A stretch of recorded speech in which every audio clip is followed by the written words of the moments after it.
So I want you to know what gravity is. Okay, and it's pretty obvious in a way, but although it may not be as obvious as you think. So what is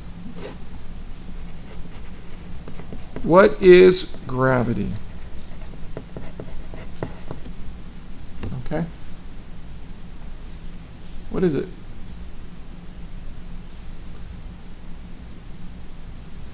Well, if you had to define it, what would you write? Well, look, here's an eraser. Let me pull this up so you can actually see it.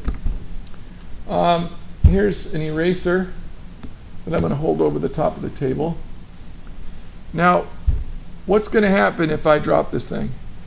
If I let go of it? It's going to fall. Okay. So, I mean, that's basically what gravity is.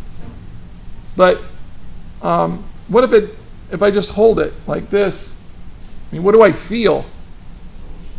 I feel the weight of this eraser on my hand. Now, what if I held something, heavier, like this stapler? Okay, it has more weight. What's pulling on it? Okay, we say gravity. What does that mean? What's pulling on? This is a really profound question. Have you ever seen babies when they're about 9 months old and they're sitting up in their high chairs? Did I use this analogy with you guys already? This story?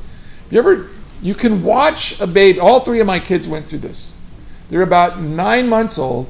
They're able to sit up in their little high chair, right? And they got their little tray. And what do you do when you want to feed a little baby sitting up in their high chair in the tray?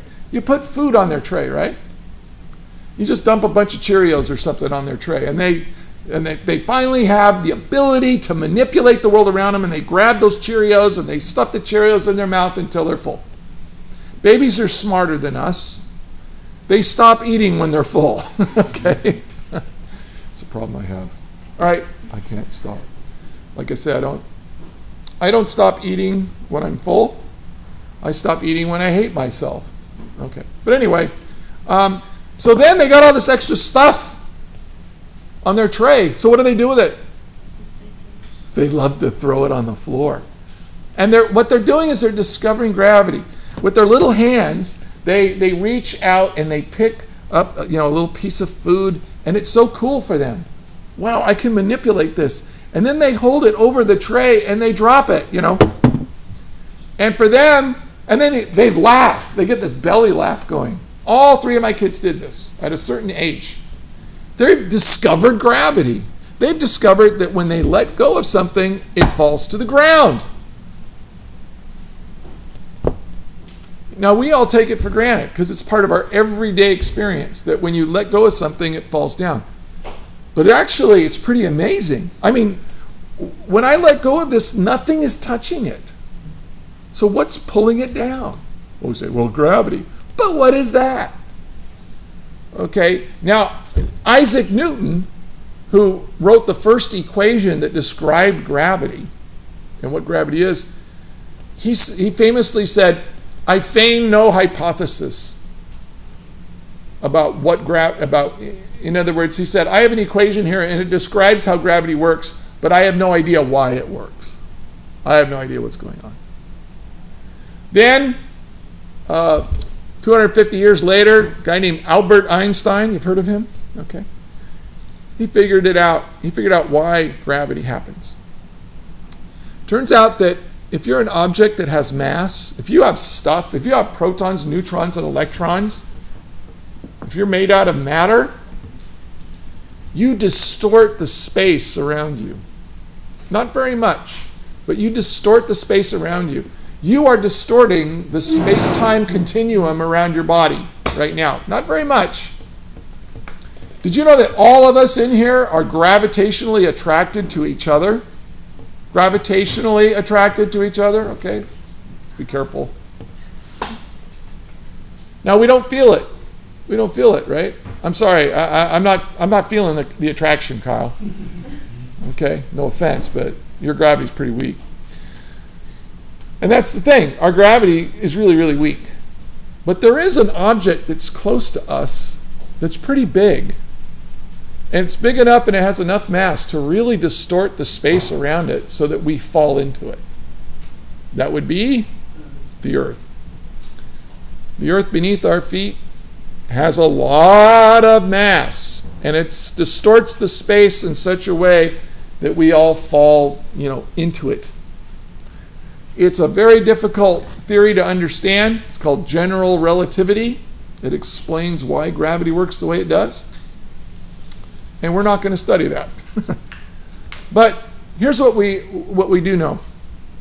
We do know that the more mass something has, the greater the force of gravity on it. Right? I mean, here's my water bottle, and it's still got some water in it. Okay? Now I'm going to drink some. Now there's less mass in here, right? So it doesn't weigh as much.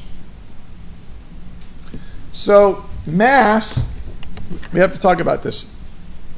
Mass is the amount of stuff. And what is stuff? Matter, protons, neutrons, and electrons. The amount of stuff or matter an object has. Now, what is weight? Weight is the force of gravity. Now, what do we usually measure our gravity, our force of gravity on, right? What do we usually measure it on? A scale, and we use a scale, and what do we usually measure it in when we at home when we stand on? In pounds, right? But in the metric system, what do we use?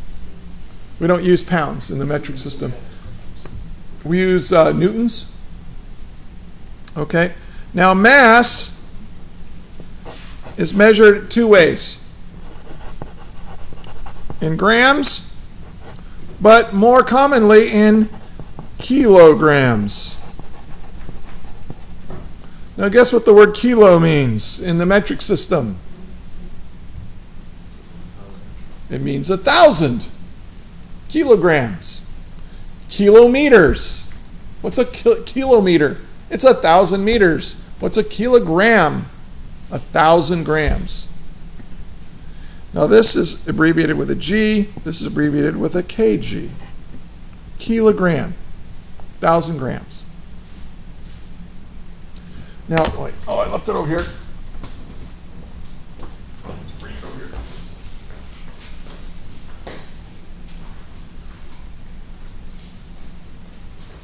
Maybe I'll edit this.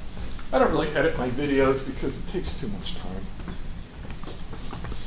So here we have a this big thing, this massive thing right here, it's 1 kilogram. And it's pretty heavy. It's got some weight to it. It's about 2.2 pounds, which turns out to be about 9.8 newtons. Okay, that's pretty good. Now, here's the thing, though. If I went to the moon, would this thing weigh the same? No. It would weigh a lot less. Would it have less mass? No, it's the same amount of stuff. It's the same amount of stuff on the moon as it is here on Earth, but it will weigh less on the moon. Why? Because the moon has less mass than the Earth. So it doesn't pull on things, it doesn't warp the space around it as much, and it doesn't pull with the same strength of gravity. Okay? Now, here's what's kind of funny. If I were to take this on the moon, I go, oh, this thing hardly weighs anything. But if I go like this, if I move it back and forth like this, it'll feel the same. It'll resist my pushing and pulling. That's another way we measure mass, is how much does it resist our pushing and pulling on it. Okay? On the space station, if I held my hand like this, what would happen on the space station? It would just drift right out of my hand. I wouldn't even feel anything. It wouldn't have any weight at all. But if I were to grab it and go like this, it would still be hard to move back and forth because it has a lot of mass. So mass and weight are different. And so this is going to be the question for our lab today. Question.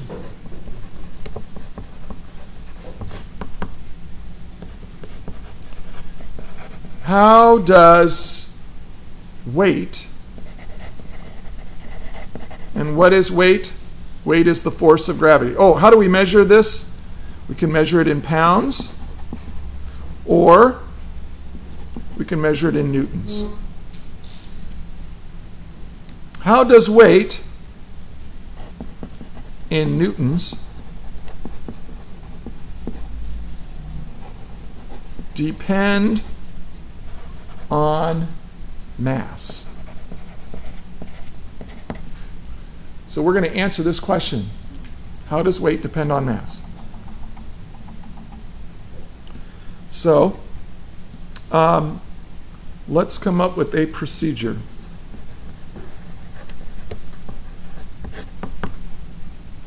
Now I'm going to want you to again to list materials and then steps of what you actually did.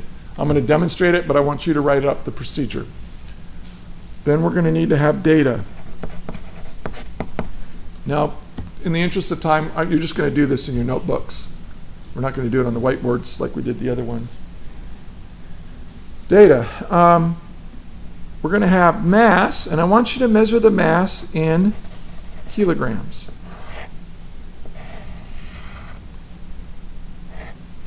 And the weight,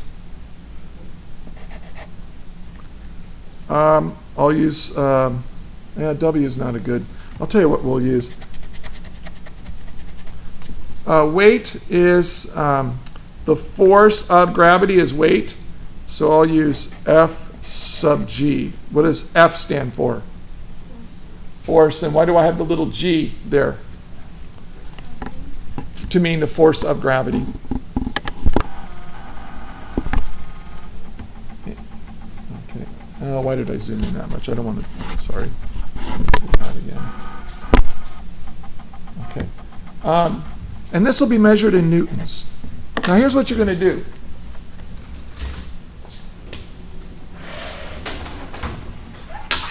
When you're at home and you want to measure your weight, you use a scale. You stand on a scale, a bathroom scale, and it'll give you your weight in pounds. But we're going to use these right here. This is called a spring scale. And what you have to do is make sure that it starts on the 0, and you're going to use this side right here. This is the Newton scale, and you're going to use this right here. And what you're going to do is, it's got a little hook on it right here, and this mass has a little hook on it. And so what you're going to do is you're going to hook them like this, and you're going to hold this thing up, and you're going to measure its weight using the spring scale. You're going to measure it in newtons. Okay? Now I'm going to give you some masses that I want you to measure.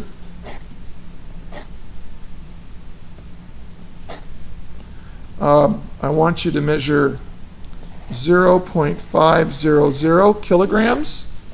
Now how much of a kilogram is 0.500 kilograms? It's half.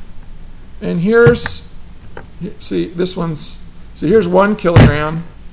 Here's 0.5 kilograms. You can see this one's quite a bit smaller. It has half the mass of this. And then you're going to measure 1.00 kilograms. So just this one all by itself. And then you're going to measure 1.50 kilograms. Now, how do you do that? Well, you're going to put these two together when you hang it. But look at this. See, this has got a hook on the bottom, and you're going to hook them together like this, and then you're going to hang them both like this. And you can't really see it on that. There you go. See, they'll hang like that. And then you're going to do 2 kilograms. Okay? And you're going to measure the weight in newtons.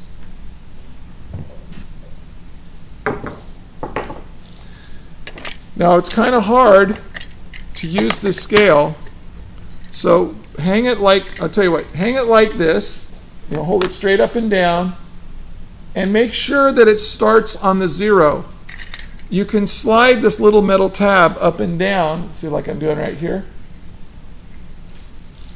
so that it will start right on the 0 newtons. And then hang the masses on, and then very carefully measure it to the nearest tenth of a newton. And if you have trouble with that, call me over. I'll help you make those measurements. So you'll have 4 measurements right here. Then you're going to graph it. I want nice, neat graphs. I have not been pleased with some of the graphs I've been seeing. Use a ruler. Make them big and nice and neat. This will be mass